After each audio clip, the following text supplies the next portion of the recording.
Blog Talk Radio. Live from Washington, D.C., it's Quintessential Listening, Poetry Online Radio. Now, here's your host, Dr. Michael Anthony Ingram.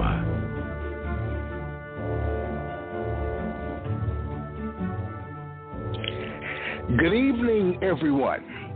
My special guest tonight is author, producer, and poet, Rojé Augustin. She has written Out of No Way, a groundbreaking debut collection of dramatic poems about hair care entrepreneur Madam C.J. Walker and her daughter, Aaliyah. Welcome, Rojé, to the program. Hi, Michael. Thank you for having me. Oh, you're more than welcome. I'm glad you're here. We're going to go on a journey tonight as you share with me your work. Again, I am so excited. Let me ask you a question to begin with. Sure. What is poetry? What is poetry to you? Oh, wow. That's a good question. That's a big question. Yes. I will have to say that poetry for me, and I'm quoting or borrowing from one of my favorite writers, E.B. White, who said that poetry is the greatest of the arts because it combines music, it combines painting, it combines storytelling, prophecy, and the dance. You know, it's religious in tone, it's scientific in attitude, and a true poem contains like the seeds of wonder. So poetry for me is a really high form of art because its restrictions and its boundaries force you to be really, really creative. It's not an easy thing to do. And I'm not saying that I'm necessarily the best poet out there. This is my first collection, but I really appreciate the restrictions that poetry enforces, if that makes any sense. It does make sense. What was an early experience where you learned that poetic language had power? When I first read Edgar Allan Poe's The Raven, which is probably my favorite poem of all time, one of my favorite poems. I was, I think, 10 or 11 years old, and it was an assignment that we had in school where every child had to memorize a poem. And all of the other shorter poems were taken, and one of the only ones that was left to choose from was The Raven, and it was really long, 108 lines long. And I thought, oh, wow. Gosh, I'm stuck with this one. But then I started to read it, and it just blew me away. And to this day, I remember most of the poem because it's so musical when you recite it. So that was the thing that hooked me on poetry. That was the poem. What about it blew you away? I want to know. Well, it had so much mood to it, and it told a story. And the mood and the darkness escalated as each stanza went on. And also the rhyming structure was really beautiful. You know, once upon a midnight dreary and weary, over many a quaint and curious volume of forgotten lore. You know, it just had this beautiful kind of, rhythm to it that just made it stick in my head while also telling this dark kind of melancholy tale, It was just magical to me. Wow. Now, we're going to move into the book in a second, but I want to ask you a question. Now, I believe when I've read that poem that it's very emotional. Do you think that someone can be called a poet if they don't feel strong emotions? If a person doesn't feel strong emotions or the poetry doesn't? Yes, if the poet doesn't feel strong emotions, can you be called a poet? No, because I think a person who doesn't feel strong emotions can't write a poem, wouldn't even think of writing a poem, or if they do, I'm not sure that poem would land very well. Right. I mean, it depends, Okay. But I think, emotion is because poetry is intensity, when you think about it, that's what it is. Unlike a novel or an article or something, which you have, a lot of space, a lot of words to kind of flesh out your story or whatever it is you're trying to say. Poetry does it in few words, and sometimes it's what's not said. So it's intensity, and emotion is intense. So great question, by the way. Well, thank you very much. That brings us to your book because I'm sure it's about emotion. It has to be. It has to be about emotion. So tell me, what inspired what inspired your book? What inspired your book? Well, a couple of things inspired the book. Because I'm a writer, I'm a screenwriter, and a producer. And when this project first came about, what happened was I was actually developing a limited series about Madam C.J. Walker's life that I was hoping to pitch to Netflix. And my agent and I were sort of working on it together. And then one day my agent rang me and said, oh, Rojé, bad news. the book about Madam C.J. Walker's life has been optioned already by Octavia Spencer, and that a series about her life was already in pre-production. So I was pretty bummed about that, but also really, really happy because somebody was doing a show about her life, which I think was long overdue. So I had all of this material, and I had done so much research. And so my agent said to me, look, why don't you take that material and all your work and translate it into a poetry book? Because at the time, poetry was sort of like in the zeitgeist, and I think her name was Rupi Kapoor. Rupi, yes. Rumi, yes. Yeah. Yeah, she was sort of going gangbusters, and poetry was like of the moment. So my agent was like, put it in a poetry book and we can try to sell it. And my first response was, are you mad? Why would I do that? I'm not a poet. I never considered myself a poet. Although I appreciate poetry and love it and studied it at university, I never really sat down to try poetry much. So at first I balked. I thought, no, I'm not doing that. But I'm someone who will try anything at least once. So I thought, you know what, let me go ahead and give it a try. I've got this material, and I had, nothing on my plate in terms of work at the time. So I said, fine, I'm going to dive in. And my first few attempts were terrible. And I thought, oh, I can't do this. But then I came up with a structure, I just had a flash of inspiration, and I worked out, okay, I'm going to structure this book like, an acrostic structure, which I'll explain in a minute.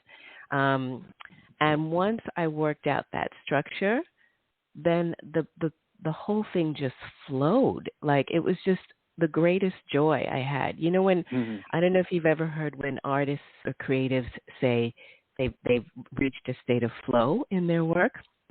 It's where it just flows through you. You just have ideas, and it feels great. And every morning I was excited to get back to work. It just really flowed. And that's why I continued with the project. It wasn't even about selling it or making money. I just had such joy working on this book because I felt like she channeled me. So acrostic is a particular structure in poetry where, let's say you take a word like mother, M-O-T-H-E-R, and each letter is the beginning of a sentence, right? So M, you start your sentence with the letter M, then the next sentence starts with the letter O, then the next with T-H-E-R. So that's an acrostic poem, but I structured the entire book as an acrostic work. And I don't know if you've seen a copy of the book, but each chapter begins, so the story is about mother-daughter. I wanted to explore the mother-daughter relationship. And so each chapter deals with an issue that was relevant to their lives. So, for example, chapter 1 is about money. They're poems that deal with money. Chapter 2 is about being an orphan because Madam C.J. Walker was orphaned when she was 7 years old. Chapter 3 is about travel because she traveled across the country selling her products. Chapter 4 is about hair. Chapter 5 is about envy because I thought to myself there would have been some envy there with, Black women and hair, and we have a very long history about our hair. White hair was always the standard beauty, thing, the standard of beauty. So envy, I thought, must have played a role somehow. And the fifth chapter is about resilience.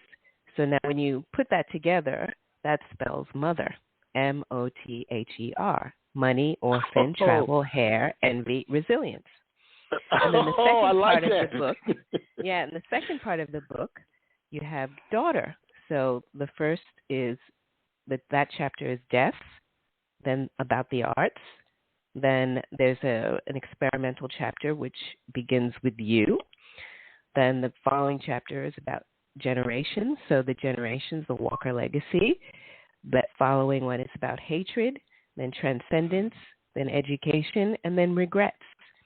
And that spells daughter. So the whole book is structured that way, and the poems for each chapter deal with that particular theme.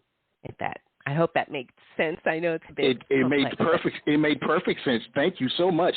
Madam C.J. Walker, why her? Tell me more. Why did you choose her as your subject?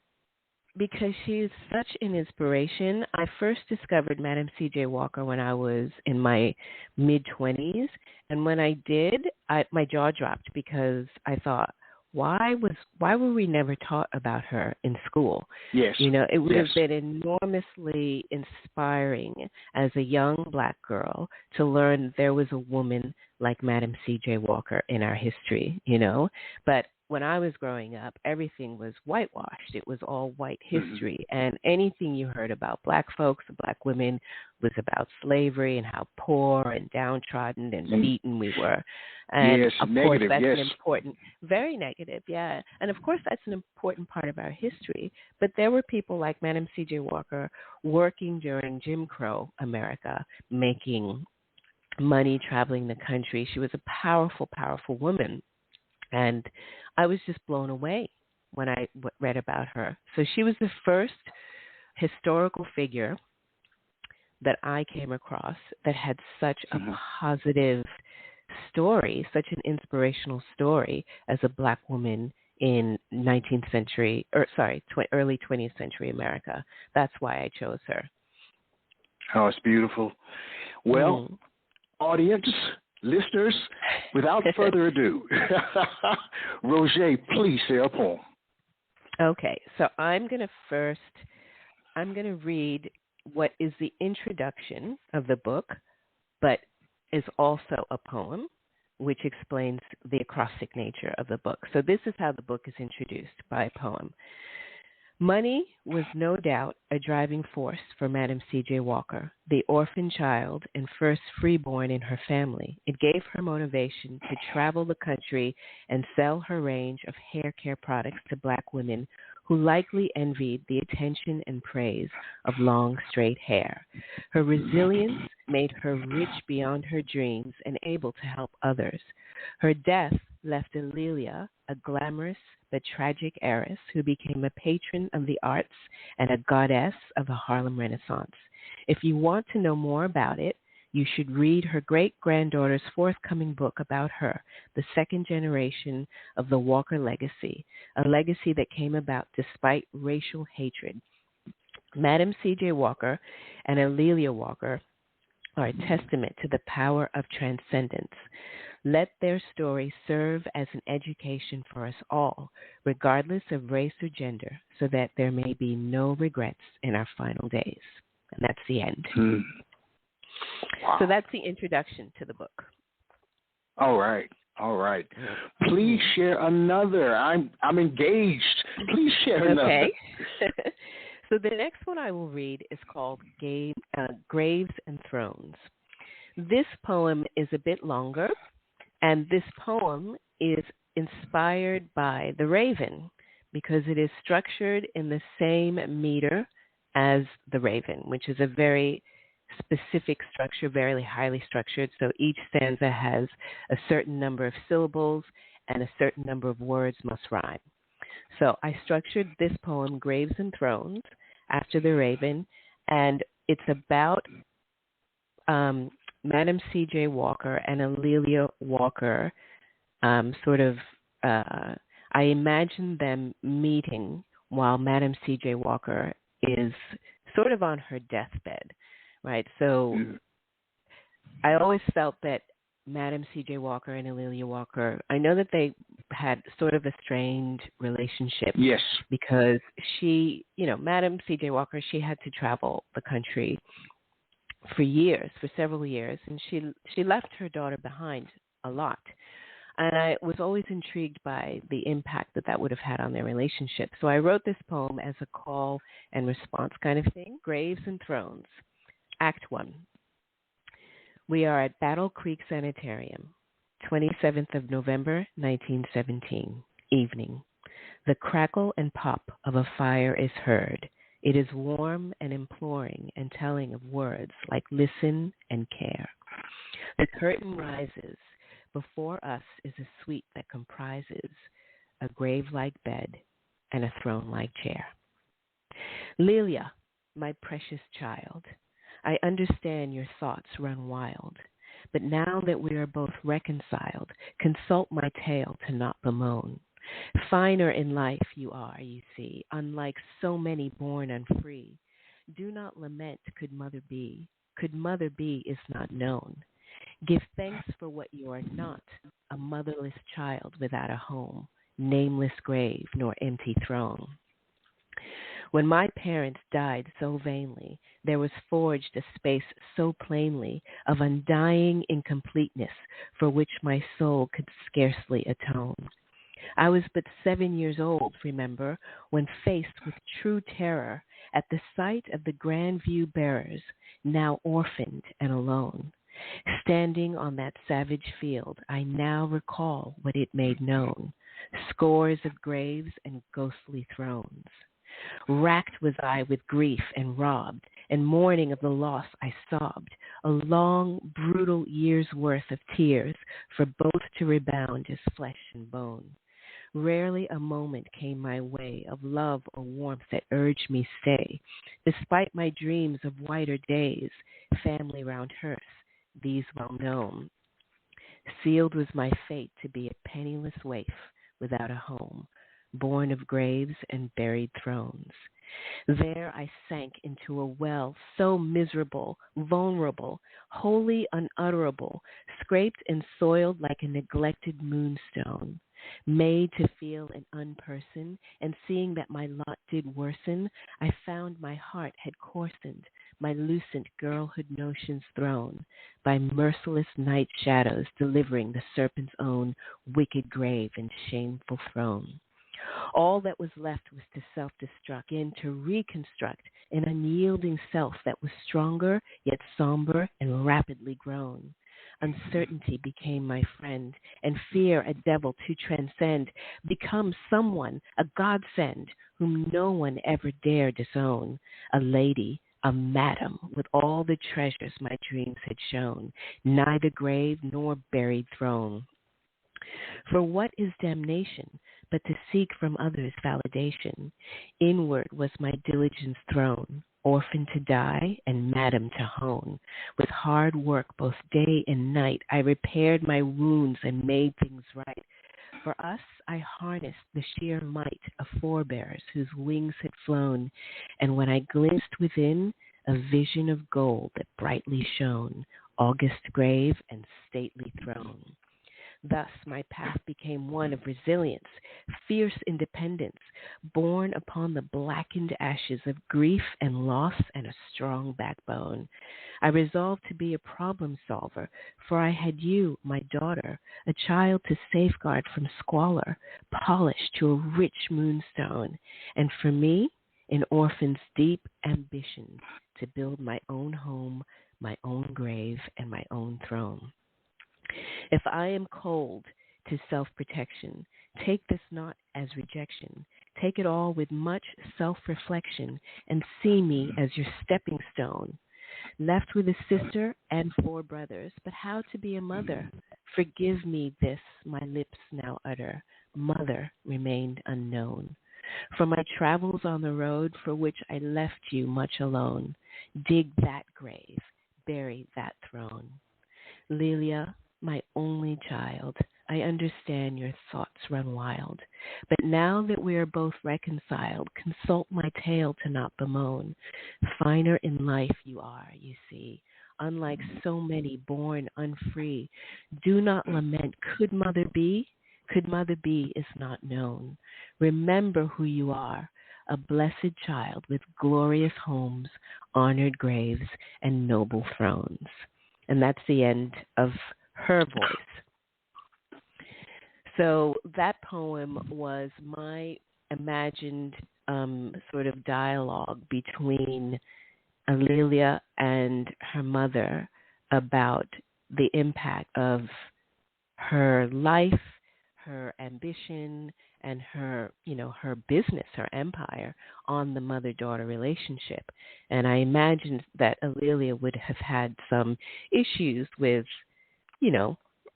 what they went through, the separation, Yes. the sudden, going from poverty to wealth, and for Madam C.J. Walker to have grown up an orphan, to have been poor for most of her life, and to have found this grit inside of her to make, so much money in the last 10 years of her life.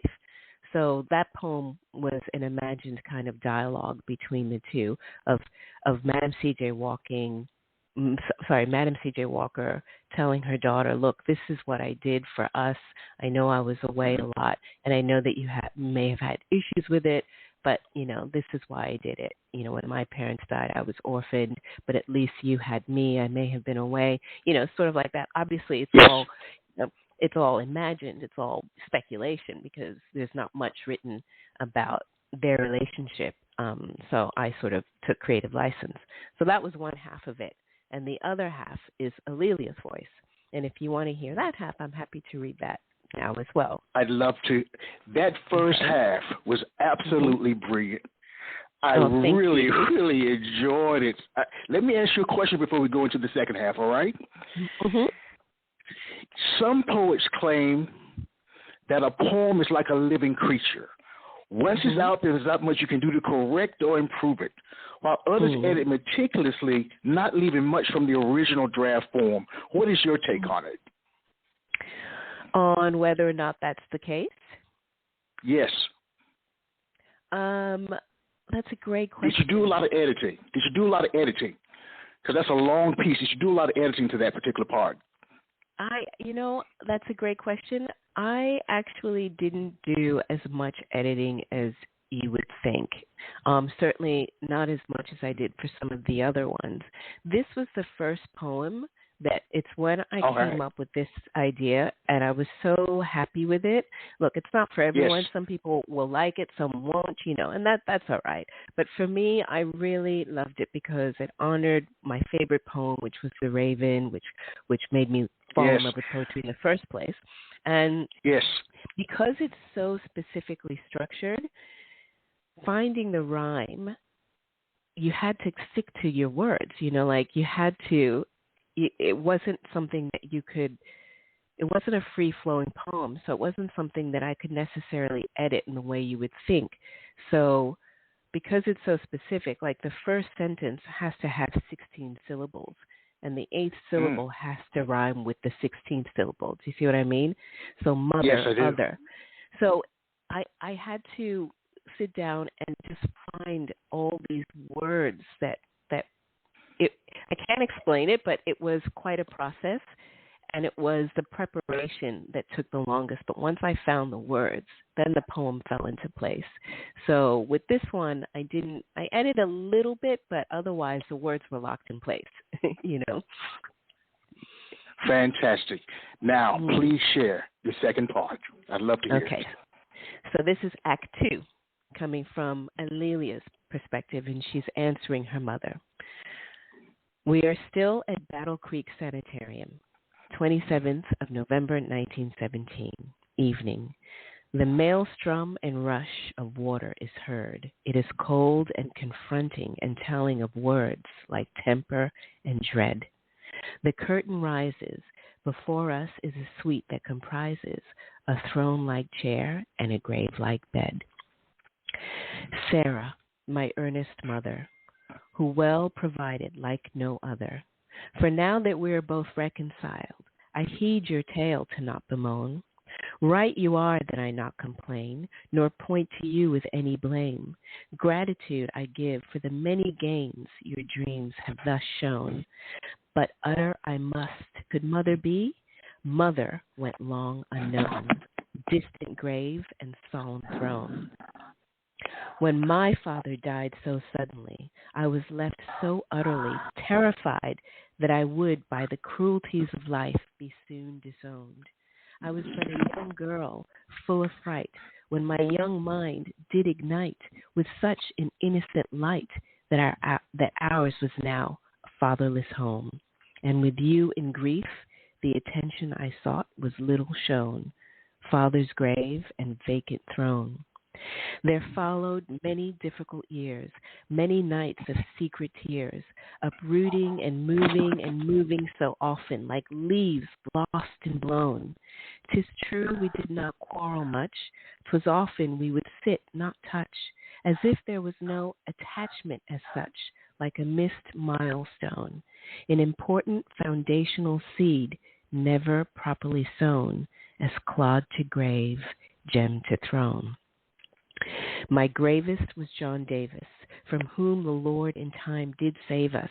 He spooked me with his rough, cruel hand, shifty eyes, and drunkard's baritone. Was then I hated life the most, wanted only to be a ghost. He would see just my ghost, not my mouth. He would see just my ghost, not my mouth, my legs, nor private zone, but instead might treat me as my father had, a rare moonstone, born of earth and fixed in throne. During this time I felt great shame, and felt as well so much inflamed, as though I was not sufficient enough, nor favored to be well grown.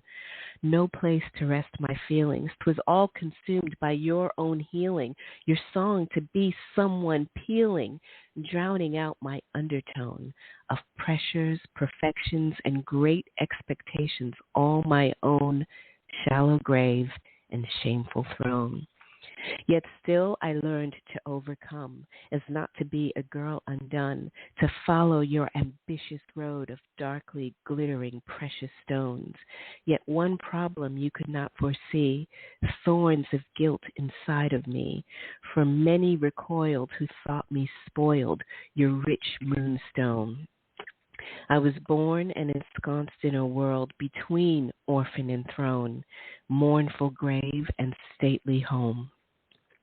You talk of being orphaned, like only death can make an orphan. But what of your, not now I'm working, my being sent away from home?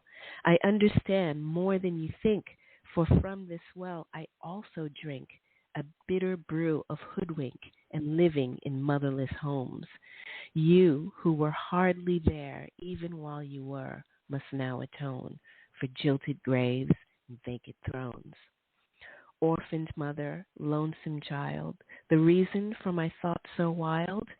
As I could have none of my own, May I adopted so we would be known for more than the wealth that left me torn, one side rose, one side thorn. Forgiveness, from which I am shorn, shows me now that heart is home, not Sarah Breedlove's grave, nor Madam C.J. Walker's throne. Heart is the seat of my throne. My dear earnest mother, who well provided like no other, yes, now that we are both reconciled, I heed your tale to not bemoan. Right you are that I not complain, nor point to you with any blame. Gratitude I give for the many gains your dreams have thus shown. But whisper I must, could mother be? Mother remained unknown, shadow grave and lonely throne. That's the end. Exquisite. Exquisite. Thank you. Exquisite. What was the easiest part of writing Act Two? The easiest part of let me think here. Act Two. There was no easy part, Okay, because my next question was, what's the most difficult part of writing that too? Oh, well, that was, oh my God, I've got to do another 108 lines. Because once I finished the first part was 96 lines. And then once I finished that, I knew I had to do another 96 lines. And then the first part took a while. And having to do it all over again, that was, a bit daunting. And I was worried that it didn't flow or come through the first part did, but in the end it did. It incorporates elements of her life. For example, John Davis, I don't know if you know her story, but Madam C.J. Walker was married 3 times. She was married at 17 and he died by the time she was 20. She was a single mother. And then she married John Davis when A'Lelia was 9, I think. And he was an abusive alcoholic. And there was a period of time when A'Lelia missed a lot of school. And there was, this kind of gap in her story when she was with John Davis. So the speculation is that he may have been abusive towards her. No one really knows. But again, I took a bit of creative license. And if, recall in one of the stanzas, she says, "My gravest was John Davis, from whom the Lord in time did save us," because Madam C.J. Walker, who was born Sarah Breedlove, eventually left him because he was abusive and just, wasn't helping out. And May Walker is a young girl that A'Lelia Walker adopted when she was in her late 20s because she couldn't have children. And May Walker is the reason that her legacy lives on, because May then had children who then had children, and the great-great-granddaughter of Madam C.J. Walker is the one who wrote the book that became the sort of source for my work about Madam C.J. Walker. So A'Lelia Perry Bundles is the one who's responsible for bringing Madam C.J. Walker's story back into, the mainstream, and who carried that torch. So if A'Lelia hadn't have adopted May, we'd never know about her story the way we do today, because that's the only reason. Otherwise, it would have died with A'Lelia Walker. So that's also incorporated in the poem and throughout the book. Their history is sort of, that's obviously the source for all of this. So let's take all right. Let's take a brief break and we'll be right back. Okay, fabulous.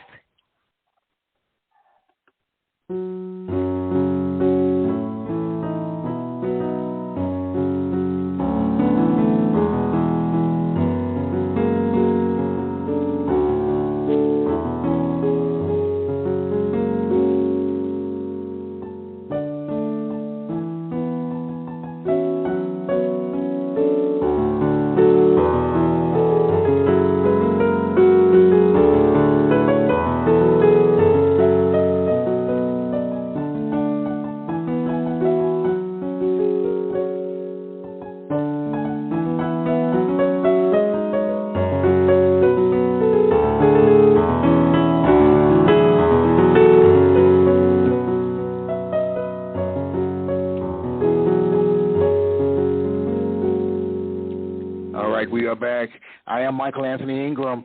I'm here with Rojé Augustin. Are you ready to share another poem? Or are you exhausted? No, I'm ready. Share another poem. Okay, if you're ready to listen, I'm ready to share. Okay, so the next I'm ready poem, to listen. Okay, fabulous. The next poem is from the chapter that deals with hair.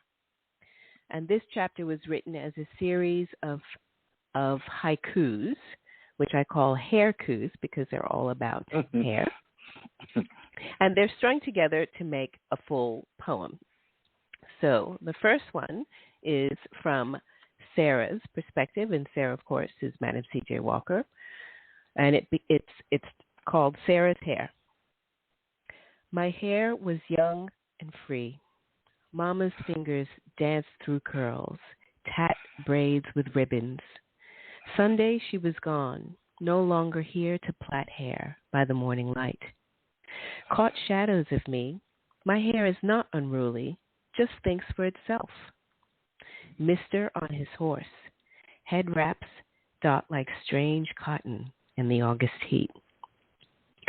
Soft hairs are like flames, lit only by Gibson's girl. My envy burns there. Long work at the tubs, no point to check a mirror for Negro women. St. Louis mirror, my panicked heart goes racing, hair fall and bald patch. Searching everywhere for a cure to grow it back, I try everything. Then comes the woman with a business of her own, growing Negro hair. She is Miss Annie. I learn everything I can to be just like her. Part the hair in fours, mix the ingredients well, massage into scalp. Repeat some more. Using Poro cream, I quickly see a new scheme. There begins my dream. Work bore little fruit until I woke from dreaming of African roots. Filled my room with fumes, packets of strange and dark herbs. Grew my own hair back. Natural hair growth gives the promise of freedom ever in my name. Lifting as I climb with the only thing I can, my God-given hair. That's the end. Oh, wow. Has a poem that you've written ever frightened or humbled you in your book?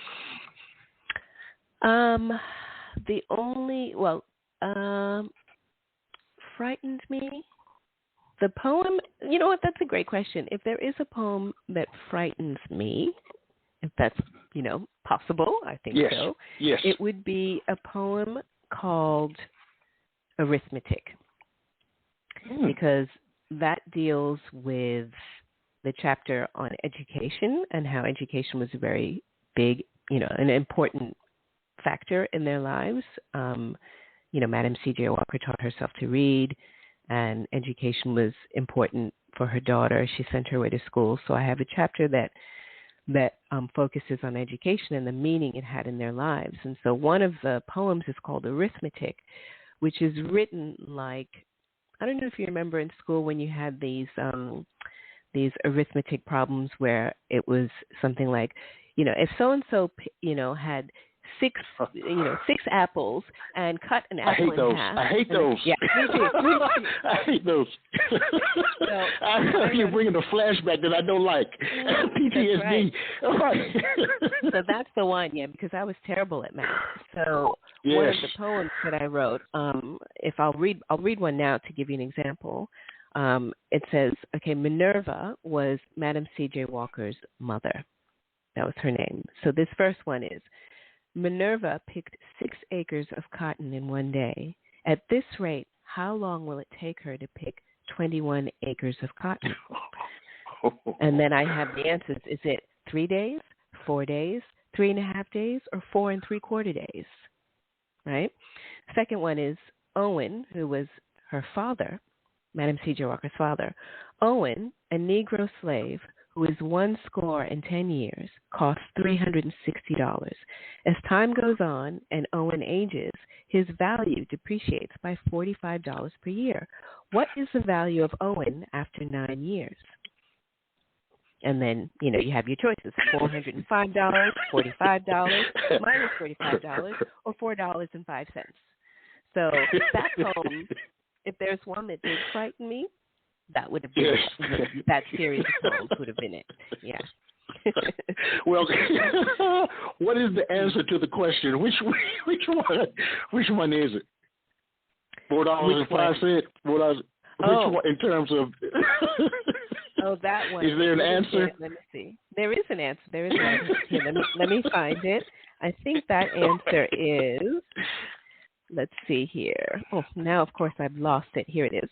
So the answer to that one would have been, I think it's, so by 45, after 9 years, the value depreciate. What is the value of Owen after 9 years? So I think it's $4.05 $45. It might be $45. $45. I can't remember. Okay. I think it's $45. Yes. Yeah. That's beautiful. Yeah. Oh, wow. There's a whole series of poems like that. Yeah. And look, it sounds like the titles. It sounds like the titles of your poems are really detailed. That's what it sounds like. What role should the title of a poem play in your book? What role should the title of a poem play in poetry? I think it should give you a sense of what you're about to read. It should wet your whistle. So, ooh, this is about, like the raven, for example. It's about this ominous bird, and when we think of ravens, we think of, we think maybe of evil, of darkness, of omens. And so I think titles play that important role so that it intrigues you. Yeah. Yeah. All right. We've talked about Edgar Allan Poe. Mm-hmm. All great writers have great writing influences, and he sounds like one of yours. Who else has been a writing influence for you? Oh, gosh. My God. There's E.B. White. There's Maya Angelou. James Baldwin, although he didn't write poetry, but his writing is just amazing to me. He's the gold standard for me. Elizabeth Gilbert is another amazing poet. I studied a lot of the classic poems. So, John Donne and Wordsworth and Poe and Marlowe. And so I have a real appreciation for the technique that those poets employed. Poetry today is very different. It's more free-flowing. Yes. And while I love a lot of it, I tend to lean towards more structured poetry and rhyming poets. Another is Langston Hughes, County Cullen. Oh, County Cullen's amazing. They're just, for me, of poets, they're the gold standard. Maya Angelou, Langston Hughes, County Cullen, Elizabeth Gilbert, Edgar Allan Poe. They're my big inspo. All right. Very nice, very nice. As you think about writing your book, how long did it take? This book took about 8 months to write. Wow. So, yeah, I don't know if that's quick or not. I'm not sure, what other poets' processes are. Some poems came to me more quickly than others. But, yeah, altogether, by the time I was done, it was 8 months. Mm. Wow. What do you think you learned about yourself writing this book? What did you learn about you? Great question. I learned that I love to write poetry. And that all right. I maybe have, I'd never considered myself a poet, but after writing this, I thought, I really enjoy this, and maybe this is something that I will continue to do, and explore. So I learned about the poet in me, which I didn't know existed before. All right. Please share another poem. Sure. So let's see. I'm going to read one called Elegy for My Mother. Now, just to give you a little context, Madam C.J. Walker died in 1919. She fell really ill, probably weeks before her death. She had really high blood pressure, and her kidneys started to fail. She settled at home and was bedridden, but while she was bedridden, Amelia had been traveling by sea on a mission, I think, to the Caribbean to maintain the kind of Walker teaching, because they had these teaching schools that they set up in different parts of America and also in the Caribbean and Haiti. And she was away at sea on a vessel when she got word that her mother was ill and to please hurry home. So she tried as hard as she could to get home, but when she was at one port, it was delayed for cargo, so it was like 2 weeks delayed or something, and she was desperately trying to get back home. In the end, she didn't make it back in time before her mother died. And I imagine that would have been so devastating to not have been there at her mother's bedside when she died, though she tried. So this poem is written from Alelia's perspective on the ship, knowing that her mother is dying and trying to get to her. So it's called Elegy from My Mother, 24th of May, 1919. Mother, from the ship I dream of you mid-ocean. You appear in the bosom of spring. The buds around you are warm. The land awakens from winter's sleep. Your ghost springs forth just like this, bare hands, bare feet, eternal life that is light and warm forever. Near to your heart, a phoenix soars across the blue skies. A journey beckons like a beguiling snake. You worship its fruit. The life of a seller is given to her buyer at love's expense. For you, it will be the first night unlike yourself, a night of reapers and truth. The hidden parts of your soul give in. The scope of your heart is full. Laughter surrenders in you. The stillness of your thoughts succeeds, and you stay your enemies. Tomorrow you will walk through the garden. You will be poised under a familiar coldness, to lose your grief out in the cities and be praised over and over again. The shadows of your grieving heart are drawn from the blood of your veins. In the small silences of today, where the mourners weep, angels in the temple of heaven know that I, who have been left behind, carry the mighty weight of repentance above all. Water, give up your tortured waif. Madam C.J. Walker has died, while I on this vessel cry, taking refuge in the cradle of your legacy. The dream of light, the angels of heaven, the eternal seas, all revealed in love. Tomorrow we will walk through the garden. We will be poised under familiar coldness, to lose our grief out in the cities and be praised over and over again. The life of a brave woman is rooted in the soil of her death. And that's the end. Wow.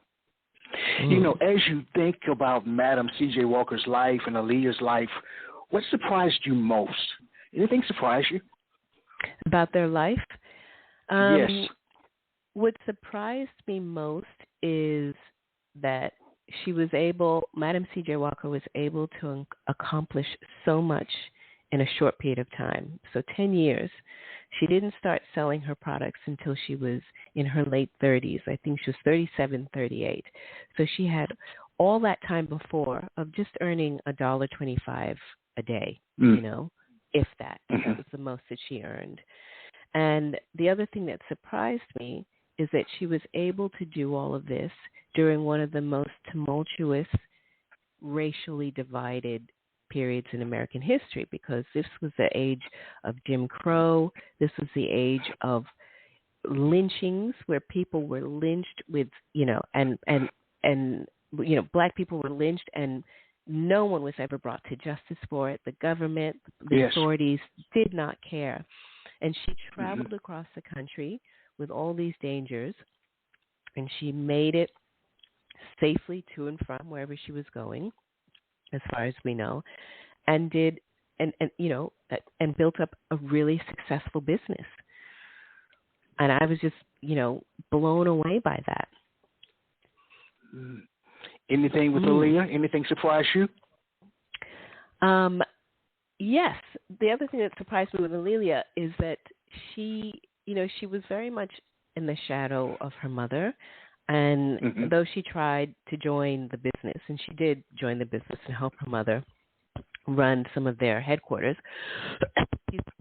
she never seemed to me to have the same sort of the same sort of backbone that her mother did. She never quite had the drive that her mother did. And I think that's because by the time she was 14, they were already starting to make money. So she went from being, like almost destitute to being really wealthy. And that sudden newfound wealth had an impact on her. And she was described by her contemporaries as being a bit spoiled. She was a bit, and I just, like I try to imagine a black woman. She was very tall back in, the early 1900s, to have enough money that you could be spoiled, and just go shop till you drop. You know what I mean? Like, that's just an image. And she was also the one responsible. She was a real patron of the arts in the Harlem Renaissance. The Harlem Renaissance happened largely because of her sponsorship, and she held these parties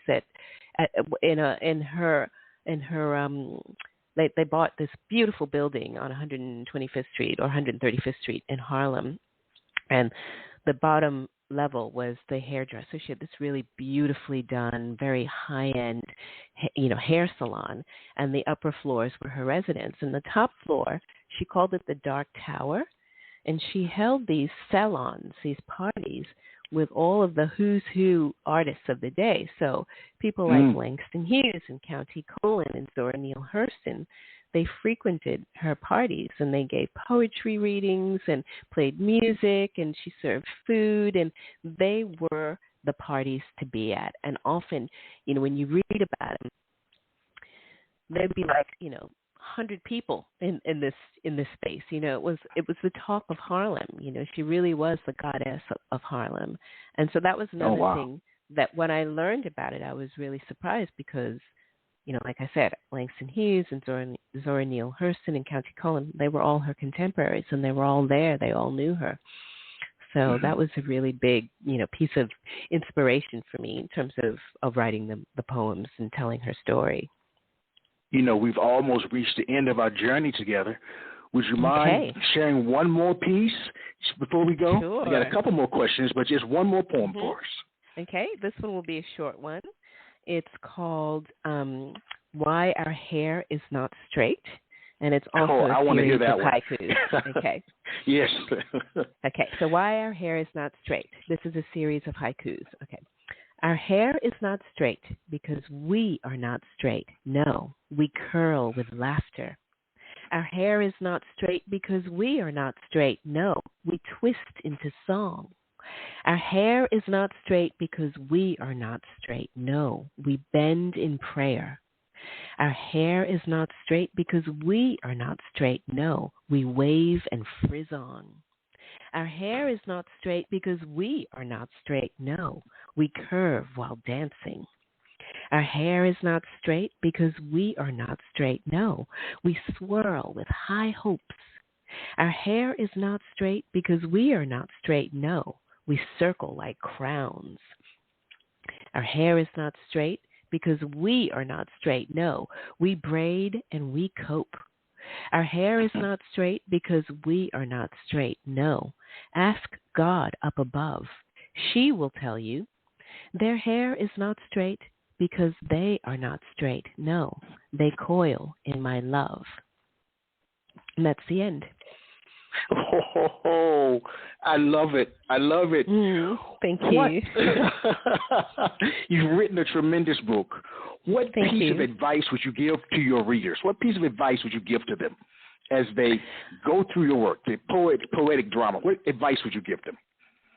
I would say if they're reading this book, Out of No Way, to first get a really good sense of her story, because some of the references in the poems may be confusing, or not confusing. They may not know what I'm talking about, like knowing who May was or John Davis, or that she traveled and sold her wares all across the country. So that would be one way. But then again, this book was written to tell her story, but through poetic verse. And there's an introduction that gives a summary of her life. So I would advise people to get to know Madam C.J. Walker and A'Lelia Walker. Their story is truly amazing and inspiring. And the other thing I will say, too, is this book, when I wrote it, as I was going through it, I had decided halfway through writing it that I want to turn it into a stage production, which is why, one of the poems, it begins Act 1, Act 2, the curtain rises. So I envision this ultimately, sometime in the future to turn it into some sort of stage production or even / musical. And this book will serve as the book for that production because it's all, That is nice. Where can readers find your work? Where can they find this book? On Amazon. It's available on Amazon. You can get a print copy or an ebook. Because I published it from Australia, there aren't any retailers where you can pick up the book, a physical copy, but you can get a paperback, and a hardback is going to be coming out shortly. But the paperback is available as well as an ebook version. All right. The cover is beautiful. I really like the cover of the book. Thank you. How can readers stay in touch with you, Rojé? Well, there's my Instagram account, Rojé Augustin. There's also my website, which is, actually my website is under construction now. I had to redo it, but that will be up soon. But the best way, I think, is to either get in touch with me through Instagram or Facebook or Twitter or on my website, which is breaknightfilms.com. Oh, wow. Well, I want to thank you for sharing your work with us. I learned so much. You're an amazing writer. I wish you nothing but the best as you continue your journey. Thank you. I've got a big smile on my face because I'm just so thrilled and I'm glad. Well, it's the end of our time. I want to thank the listeners as I share with you every week. Let poetry ring somewhere throughout the land. Thank you so much. Good night, everybody. It's been a joy to be here. Thank you. Oh, you made me blush. All right. Take care, good people. Until next time, let poetry ring. Bye. You have just listened to the Quintessential Listening Poetry Online Radio Podcast with your host, Dr. Michael Anthony Ingram. Subscribe to our podcast on iTunes, Spotify, or Stitcher. And make sure to catch our next episode.